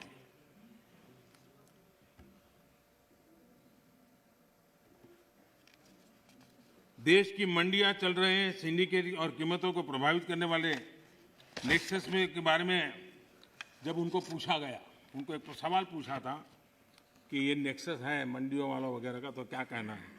तो शरद पवार का एक दूसरा जवाब है, वो भी बड़ा इंटरेस्टिंग है। उन्होंने कहा था, किसानों के बचाव के लिए ही तो एपीएमसी रिफॉर्म को प्रमोट किया जा रहा है, ताकि किसानों को एपीएमसी मंडियों का विकल्प मिले। जब ज्यादा व्यापारी रजिस्टर होंगे, तब स्पर्धा बढ़ेगी और मंडी में सांठगांठ इससे खत्म होगी। ये बात उन्होंने कही है, और इसलिए मैं समझता हूं कि इन बातों को हमने समझना होगा।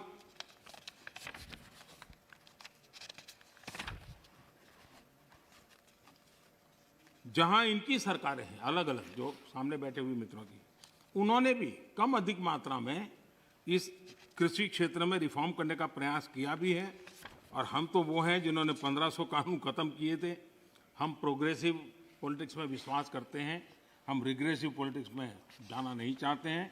और इसलिए, और भोजपुरी में तो एक कहावत है, कुछ लोग ऐसे हैं, भोजपुरी में कहावत है, ना खेलब ना खेल देव, खेल में बिगाड़ब।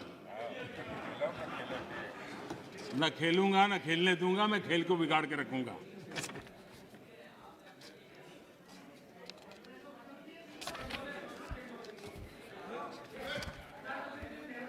माननीय अध्यक्ष जी,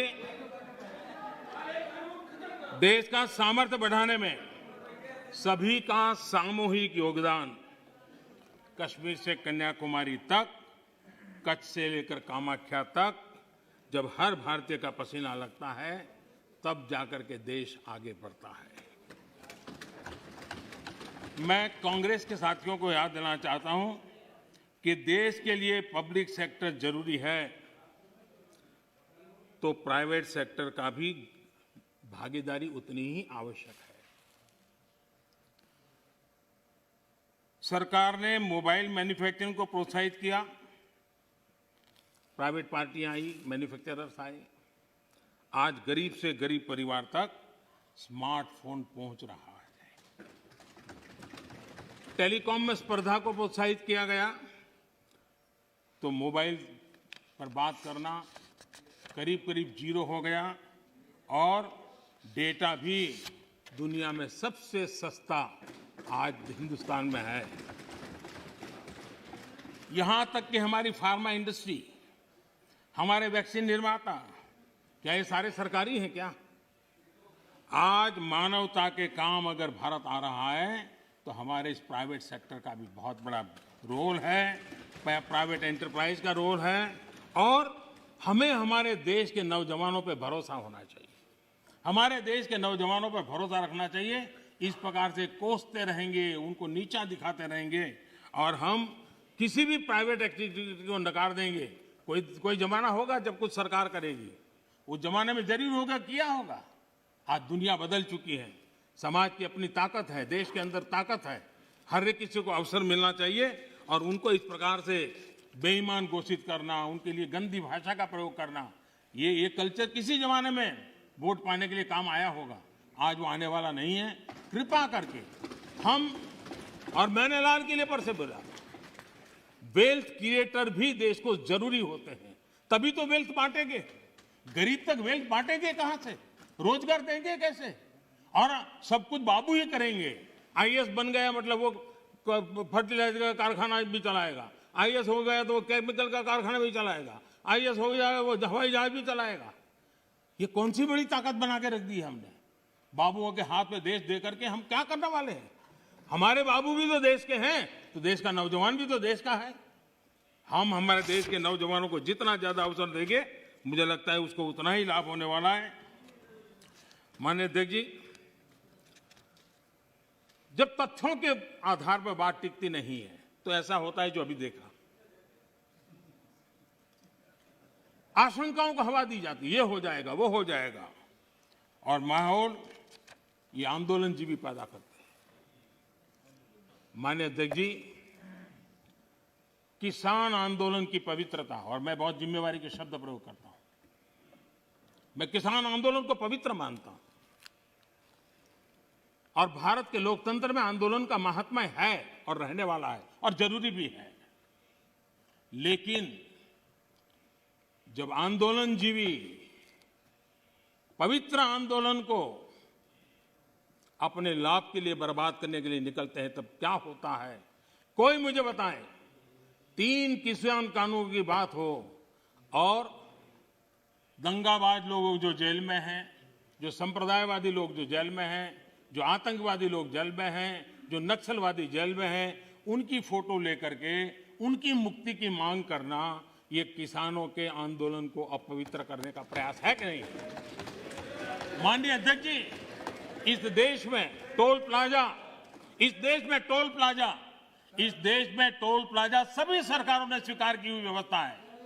टोल प्लाजा इस देश में सभी सरकारों ने की हुई व्यवस्था है और उस टोल प्लाजा को तोड़ना, उस टोल प्लाजा को कब्जा करना, उस टोल प्लाजा को न चलने देना, ये जो तरीके चले हैं, वो तरीके क्या पवित्र आंदोलन को कलंकित करने का प्रयास है कि नहीं? जब पंजाब की धरती पर सैकड़ों की तादाद के अंदर, पंजाब की धरती पर सैकड़ों की तादाद के अंदर जब टेलीकॉम के टावर तोड़ दिए जाएं, क्या वो किसान की मांग से सुसंगत है? क्या किसान के पवित्र आंदोलन को बर्बाद करने का काम आंदोलनकारी ने नहीं, आंदोलन जीवियों ने किया हुआ है और इसलिए देश को आंदोलनकारी और आंदोलन जीवियों के बीच फर्क करना बहुत जरूरी है और देश को इन आंदोलन जीवियों से बचाना वो भी उतना ही जरूरी है।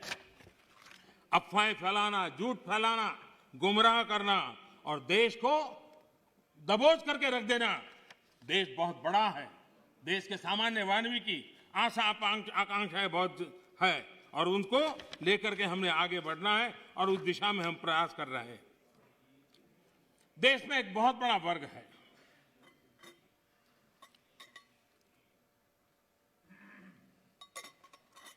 ये वर्ग, उनकी एक पहचान है टॉकिंग द राइट थिंग्स, यानी हमेशा सही बात बोलना। सही बात कहने में कोई बुराई भी नहीं है, लेकिन इस वर्ग के ऐसे लोगों से नफरत चीड़ है जो डूइंग द राइट थिंग्स पर चलते हैं। ये फर्क समझने जैसा है। टॉकिंग द राइट थिंग्स, इसकी वकालत करने वाले जब डूइंग द राइट थिंग की बात आती है तो उसी के सामने खड़े हो जाते हैं। ये चीजों को सिर्फ बोलने में विश्वास करते हैं, अच्छा करने में उनका भरोसा ही नहीं है। जो लोग इलेक्टोरल रिफॉर्म की बात करते हैं, वन नेशन वन इलेक्शन, उसकी जब बात आती है तो विरोध में खड़े हो जाते हैं। यही लोग जब जेंडर जस्टिस की बात आती है तो बढ़ चढ़ करके बोलते हैं, लेकिन अगर ट्रिपल तलाक खत्म करने की बात करते हैं तो विरोध में खड़े हो जाते हैं। ये एनवायरमेंट की बात करते हैं, लेकिन हाइड्रो पावर या न्यूक्लियर पावर, उसके सामने जाकर के झंडे लेकर के खड़े हो जाते। होना नहीं चाहिए, इसके लिए आंदोलन चलाते हैं। तमिलनाडु तो उसका भुक्तभोगी है। उसी प्रकार से जो दिल्ली में पॉल्यूशन को लेकर के कोर्ट में जाकर के रीट करते हैं, अपील करते हैं, पीआई करते हैं, दिल्ली के लोग, वही लोग पराली जलाने वालों के समर्थन में जाके खड़े हो जाते। तब समझ नहीं आता है कि किस प्रकार से इस देश को गुमराह करने का इन लोगों का प्रयास है और उसको देश ने समझने की जरूरत है। मैं देख रहा हूं कि 6 साल में विपक्ष के मुद्दे कितने बदल गए हैं जी। हम भी कभी विपक्ष में थे, लेकिन हम जब भी विपक्ष में थे तो आपने देखा होगा देश के विकास के मुद्दों को लेकर के, भ्रष्टाचार के मुद्दों को लेकर के हम शासन में बैठे हुए लोगों को घेरते थे, हम आवाज उठाते थे, हम प्रयास करते थे। मैं हैरान हूं, आजकल विकास के मुद्दे की चर्चा ही नहीं करते। मैं इंतजार करता हूं कि ऐसे मुद्दे उठाएं ताकि हमको कुछ कहने का मौका मिले कि भाई हम क्या कर रहे हैं, लेकिन वो हमारे मौका ही नहीं, क्योंकि उनके पास इन मुद्दों पर बोलने के लिए कुछ रहा नहीं है। और इसलिए न वो कितनी सड़कें बनी पूछते हैं, न कितने पुल बने पूछते हैं, न बॉर्डर मैनेजमेंट में क्या हुआ है, कितनी पटरियां बिछी, इन सारे विषयों पर उनको चर्चा करने में इंटरेस्ट नहीं है। माननीय अध्यक्ष जी, 21वीं सदी में इंफ्रास्ट्रक्चर का बहुत बड़ा महत्व है और भारत को आगे जाना है तो इंफ्रास्ट्रक्चर पर बल देने की बहुत जरूरत है। और आत्मनिर्भर भारत के रोड मैप के लिए इंफ्रास्ट्रक्चर पर बल देना इस समय की मांग है और हम सबको इसको स्वीकार करना होगा। इंफ्रास्ट्रक्चर मजबूत होगा तभी देश की गति भी तेज होने वाली है, उसकी दिशाएं भी व्यापक होने वाली हैं और इसलिए हमने प्रयास करना चाहिए। और इंफ्रास्ट्रक्चर का मतलब है गरीब के लिए, मध्यम वर्ग के लिए अनेक नई संभावनाओं को इंफ्रास्ट्रक्चर जन्म देता है, नए अवसरों को जन्म देता है, रोजगार के लिए नए अवसर लेकर के आता है, इकोनॉमी को मल्टीप्लायर इफेक्ट करने की उसकी ताकत रहती है और इसलिए हमने इस बात को बल देने की जरूरत है। इंफ्रास्ट्रक्चर का मतलब वोट बैंक के अवसर नहीं होता है, कागज पे घोषित कर देना कि ये रोड बनेगा, एक चुनाव जीत लो, दूसरी बार वहां जाके सफेद पट्टी कर लो, दूसरा चुनाव जीत लो, तीसरी बार जाकर वहां थोड़ी मिट्टी डाल दो। ये इस काम के लिए नहीं है, ये सचमुच में जीवन बदलने के लिए और सब व्यवस्थाओं को बदलने के लिए इंफ्रास्ट्रक्चर को हमने बल देने की आवश्यकता है। 110 लाख करोड़ रुपए की योजना के साथ हमने बजट में अभूतपूर्व खर्च के साथ आगे बढ़ने की दिशा में हम चल रहे हैं। देश के 27 शहरों में मेट्रो ट्रेन, 6 लाख से ज्यादा गांवों में तेज इंटरनेट, बिजली के क्षेत्र में हम वन नेशन वन ग्रिड इस कंसेप्ट को साकार करने में सफल हुए हैं। सोलर पावर सहित रिन्यूएबल एनर्जी के मामले में आज दुनिया के 5 टॉप देशों के अंदर भारत ने अपनी जगह बना ली है। दुनिया के सबसे बड़े सोलर और विंड की हाइब्रिड पार्क आज भारत में दुनिया का सबसे बड़ा बन रहा है। विकास में हम एक नई तेजी देख रहे हैं, नए पैमानों पर जा रहे हैं। हमने देखा है कि जहां जहां असमानता है, खास करके पूर्वी भारत, अगर देश के पूर्वी भारत का विकास हम उस स्थिति पे लाना होगा ताकि पश्चिम भारत की जो आर्थिक व्यवस्था है उसकी बराबरी तुरंत करे, तो मिलकर के देश के अंदर प्रगति की संभावना बढ़ेगी। और इसलिए हमने पूर्वी भारत के विकास पर एक विशेष बल दिया है। चाहे गैस पाइपलाइन बिछाने की बात हो, चाहे रोड बनाने की बात हो, चाहे एयरपोर्ट बनाने की बात हो, चाहे रेल बिछाने की बात हो, चाहे इंटरनेट कनेक्टिविटी, और इतना ही नहीं, वाटरवे के द्वारा नॉर्थ ईस्ट के राज्यों को जोड़ने का एक बहुत बड़ा भगीरथ प्रयास चल रहा है। और मुझे लगता है कि हमारा ये फोकस है कि देश को एक संतुलित विकास की तरफ ले जाना चाहिए। देश के हर क्षेत्र को, एक भी क्षेत्र पीछे न रह जाए, उस प्रकार से विकास की अवधारणा को लेकर के आगे चलने का हमने काम किया है। और इसलिए ईस्टर्न इंडिया पर हम मिशन मोड में काम कर रहे हैं। दर्जनों जिलों में CNG, PNG, city gas distribution, ये जाल हम बिछाने में सफल हुए। गैस पाइपलाइन पहुंचने के कारण फर्टिलाइजर के उत्पादन में भी तेजी आई है और फर्टिलाइजर के जो कारखाने बंद पड़े थे उनको दोबारा खोलने की संभावना पैदा हुई है, क्योंकि हमने गैस इंफ्रास्ट्रक्चर के ऊपर बल दिया, हमने उस पाइपलाइन की ओर बल दिया। माननीय अध्यक्ष जी, कई वर्षों से हम सुनते आए हैं डेडिकेटेड फ्रेट कॉरिडोर, लेकिन एक डेडिकेटेड फ्रेट कॉरिडोर का क्या हाल था? जब उनको सेवा करने का मौका मिला था, सिर्फ 1 किलोमीटर काम हुआ था। आज करीब 600 किलोमीटर, 6 साल के अंदर 600 किलोमीटर काम, और एक्चुअली डेडिकेटेड फ्रेट कॉरिडोर पर काम, यानी ट्रेन चलना शुरू हो गया, माल ढोने का काम शुरू हो गया और वो सेक्शन काम कर रहा है। यूपीए के समय बॉर्डर इंफ्रास्ट्रक्चर, किसी भी देश की रक्षा के लिए बॉर्डर इंफ्रास्ट्रक्चर बहुत महत्व रखता है, लेकिन उसके प्रति इतनी उदासीनता की गई, इतनी लापरवाहियां की गई है। देश के अंदर उन विषयों की हम पब्लिकली चर्चा कर नहीं सकते क्योंकि देश के सिक्योरिटी की दृष्टि से अच्छा नहीं है, लेकिन ये चिंता का विषय है कि हमने, क्योंकि वहां लोग नहीं है, वोट नहीं है, जरूरत नहीं लगी, फौजी आदमी जब जाएगा देखा जाएगा क्या होने वाला है, इसी सोच का परिणाम था। और इतना ही नहीं, एक बार तो एक रक्षा मंत्री ने पार्लियामेंट में कह दिया था कि हम इसलिए इंफ्रास्ट्रक्चर नहीं करते हैं बॉर्डर पे ताकि कहीं दुश्मन देश उस इंफ्रास्ट्रक्चर का उपयोग न कर ले। कमाल के हो गए। इस सोच, इसको बदल करके हमने आज करीब जो अपेक्षाएं और आयोजन था उसका एक हिस्सा बॉर्डर के ऊपर इंफ्रास्ट्रक्चर की दिशा में हमने पूर्ण किया है। एलएसी पर ब्रिजेज, आज मेरा अंदाज है करीब 75 के करीब ब्रिज ऑलरेडी वहां काम चल रहा है तेजी से, और इसलिए कई सैकड़ों किलोमीटर हमने रोड बनाए हैं। और मैं चाहता हूं कि जो काम हमारे सामने था करीब 75% तो हमने उसको पूरा भी कर लिया है और हम आगे भी इस काम को जारी रखेंगे। इंफ्रास्ट्रक्चर के अलग अलग क्षेत्र होते हैं, उसी प्रकार से आप देखिए अटल टनल हिमाचल प्रदेश में, उसका हाल क्या था?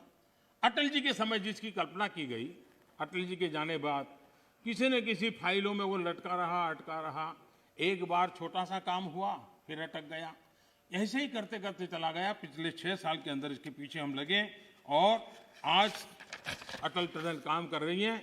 देश की फौज भी आराम से वहां से मूव कर रही है, देश के नागरिक भी मूव कर रहे हैं। जो रास्ते 6-6 महीने तक जो इलाके बंद होते थे वो आज काम करने लगे हैं और अटल टनल काम कर रही है। उसी प्रकार से मैं ये बात साफ कहना चाहूंगा कि जब भी देश के सामने कोई चुनौती आती है, ये देश का सामर्थ्य है, हमारे देश के सुरक्षा बलों का सामर्थ्य है। देश को कभी नीचा देखना पड़े ऐसी स्थिति हमारे फौज के जवान कभी होने नहीं देंगे, करने नहीं देंगे, मेरा पूरा विश्वास है। आज उनके जिम्मे जो भी जिम्मेवारी, जहां भी जिम्मेवारी मिली है, बखूबी निभा रहे हैं प्राकृतिक विपरीत परिस्थितियों के बीच में भी बहुत मुस्तैदी के साथ निभा रहे हैं और हमें हमारे देश की सेना पे गर्व है, हमारे वीरों पर गर्व है, उनके सामर्थ्य पर हमें गर्व है और देश हिम्मत के साथ अपने फैसले भी करता है और हम उसको आगे भी ले जा रहे हैं।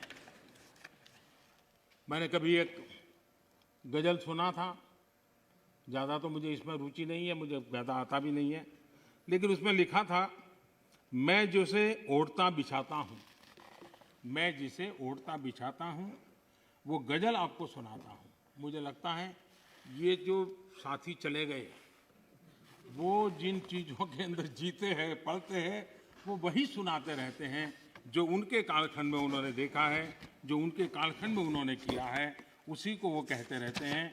और इसलिए मैं समझता हूँ कि हमें अब चलना ही होगा, हमें बड़ी हिम्मत के साथ आगे बढ़ना ही होगा।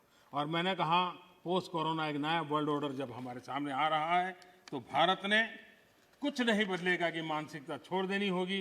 ये तो चलता है, चलता रहेगा, मानसिकता छोड़ देनी पड़ेगी। 130 करोड़ देशवासियों का सामर्थ्य लेकर चल। प्रॉब्लम होंगे, अगर मिलियंस ऑफ प्रॉब्लम है तो बिलियंस ऑफ सॉल्यूशन भी है। ये देश ताकतवर है और इसलिए हमने हमारी संवैधानिक व्यवस्थाओं पर विश्वास रखते हुए हमने आगे बढ़ना होगा और मुझे विश्वास है कि हम इस बातों को लेकर के आगे चलेंगे।